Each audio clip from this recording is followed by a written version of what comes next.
तुम्हारी इस मनस्थिति का क्या प्रभाव होगा तुम्हारी संतान पर। तुम्हें अपने मन में निराशा और उदासी को स्थान ही नहीं देना चाहिए।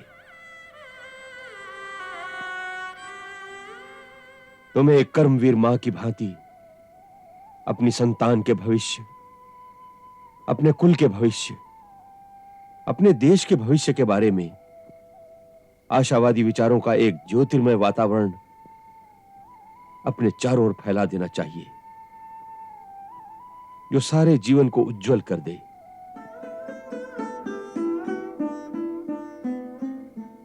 पुत्री, जिन्हें भविष्य का निर्माण करना होता है वो मन के अधीन होकर नहीं चलते, मन को अपने अधीन करके आगे चलते हैं।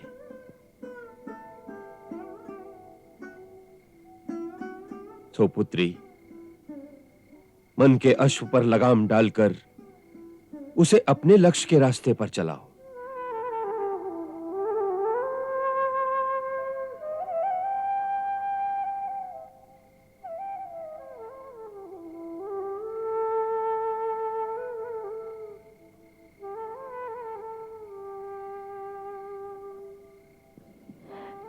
मुझे क्षमा करे भगवान, आपका उपदेश सत्य है, परंतु राघव का वियोग असहनीय है।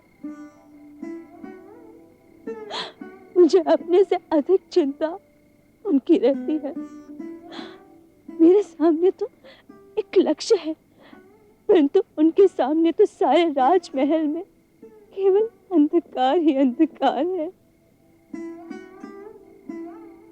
पुत्री, जीवन राजमहल के अंतपुर में ही नहीं समाप्त हो जाता। जीवन बहुत विशाल है। एक राजा के लिए कार्य के क्षेत्र बहुत दूर तक फैले होते हैं। राघव कर्तव्यरत होकर संभल जाएंगे, परंतु यदि तुम नहीं संभलोगी तो वो भी नहीं संभलेंगे।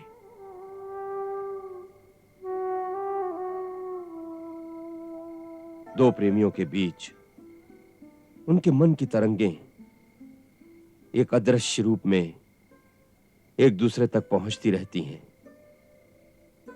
यदि तुम इसी प्रकार विरह और दुख की तरंगें भेजती रहोगी तो वो उन्हीं लहरों में डूबते रहेंगे।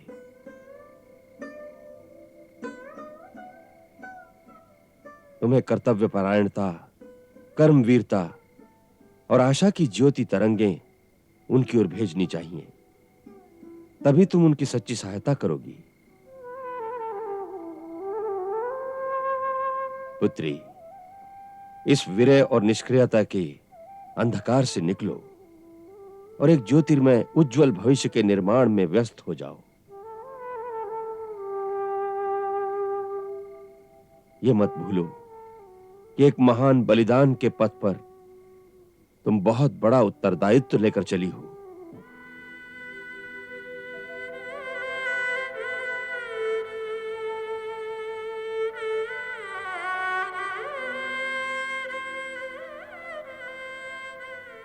ऐसा लगता है गुरुदेव, जैसे नदी की डोलती लहरों में से निकालकर मुझे स्थिर धरती पे खड़ा कर दिया। आपको शत शत प्रणाम।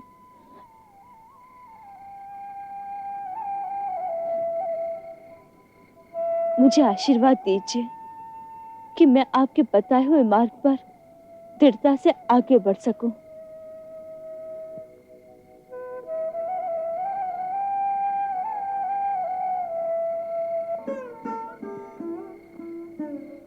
देवी भगवती की शक्ति तुम्हें प्राप्त हो।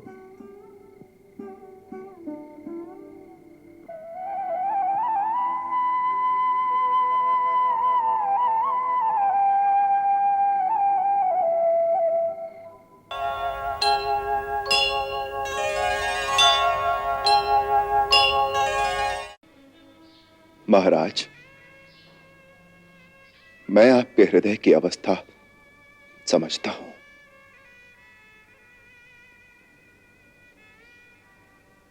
एक दुखिया पुत्री के पिता के मन में जो सैकड़ों प्रश्न उठते हैं, वो इस समय आपके मन में भी उठ रहे होंगे।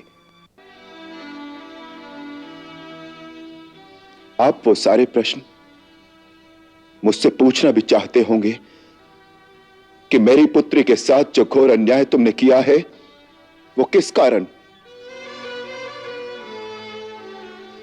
उसका दोष क्या था। आप मुझ पर अमानुषी व्यवहार और एक निस्सहाय स्त्री पर अत्याचार का आरोप भी लगाना चाहते होंगे, परंतु एक पुत्री का पिता होने की विवशता ने आपकी जिह्वा पर ताला लगा दिया है और आप चाहते हुए भी कुछ नहीं पूछ पाते।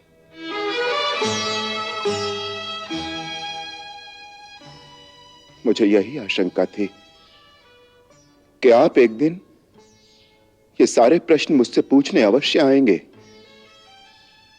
तो मैं क्या उत्तर दूंगा। महाराज, आपके इन समस्त मौन प्रश्नों का मेरे पास एक ही उत्तर है कि आप जितने भी आरोप मुझ पर लगाना चाहते हैं वो सभी सत्य है।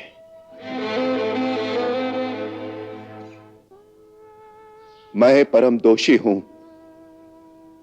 मैं दोषी हूं आपका, सीता का। मैं अपना दोष स्वीकार करता हूं।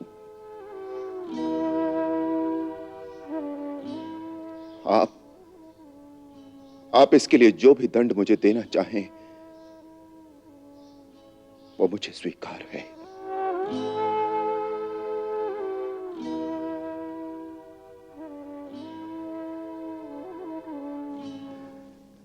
राम, दंड तो स्वयं तुम अपने आप को दे रहे हो। इससे अधिक दंड मैं और क्या दूंगा।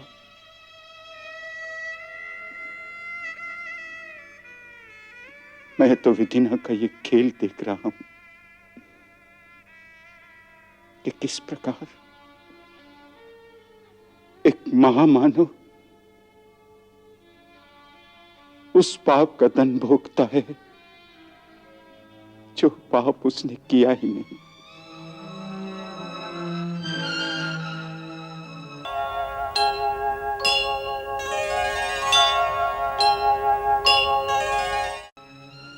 मैं तुम्हारी ये तपोभूमि देख रहा हूं जहां पर एक राजा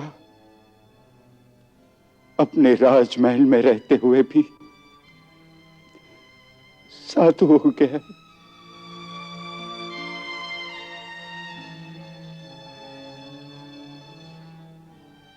राम, तुम्हारी ये अवस्था से मन में पीड़ा होती है। और जो राजमहल की महारानी होकर निस्सहाय अवस्था में वनों में मारी मारी भटकती फिर रही होगी, उसकी ओर आपका ध्यान नहीं जाता। ये जो तुम सीता को निस्सहाय कह रहे हो, उससे पता चलता है कि तुमने मेरी पुत्री को पहचाना ही नहीं। राम, मेरी पुत्री निस्सहाय नहीं है। उसका सहायक है उसका धर्म, और जिस स्त्री की रक्षा उसका धर्म करता है वो कभी निस्सहाय और निर्बल नहीं रह सकती।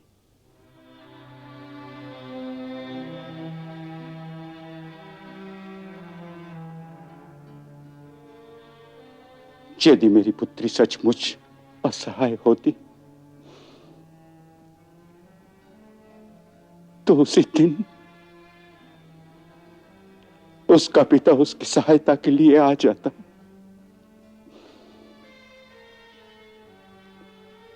क्योंकि उसी रात मुझे पता चल गया था। उसी रात पता चल गया था? फिर आप क्यों नहीं आए? सीता का यही आदेश था